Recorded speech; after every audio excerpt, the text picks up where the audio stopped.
Hello, কি পরিস্থিতি সবার? বিদেশে বাঙালি জীবনের একটি ছোট্ট মিনি ব্লগ নিয়ে চলে এসেছি। আমেরিকাতে সময়টা এখন বিকেল 5:30। বাইরেটা একেবারে মেঘে কালো হয়ে এসেছে।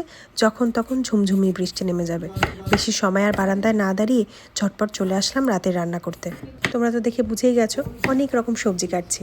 আজ এই সব সবজি দিয়ে একটা মিক্স ভেজ বানাবো, তার সাথে গরম গরম রুটি। ফ্রিজটা খুলতেই যে সবজি দেখলাম সব কিছু একটু একটু করে নিয়ে নিয়েছি। একটা ঝিঙে, একটু গাজর, একটু মিষ্টি আলু, একটু মিষ্টি কুমড়ো, বাঁধাকপি, তার সাথে থাকবে পালং শাক।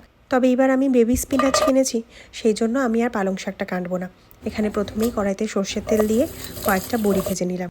ওই তেলেই একটু 5 ফোড়ন দিলাম, তার সাথে দিলাম 2টো শুকনো লঙ্কা। প্রথমে কুমড়ো আর মিষ্টি আলুটা ভেজে নিলাম, তারপরে একে একে সব সবজি দিলাম। কুমড়োটা যেহেতু পুরোটাই সেদ্ধ হয়ে গেছে, কুমড়োটাকে বের করে রাখলাম। পরে একে একে বাঁধাকপি ও পালং শাক দিলাম, তার সাথে দিয়েছি পরিমাণ মতো নুন আর হলুদ। সব শেষে একটু ঘি। খাবার আগে গরম গরম রুটি ভেজে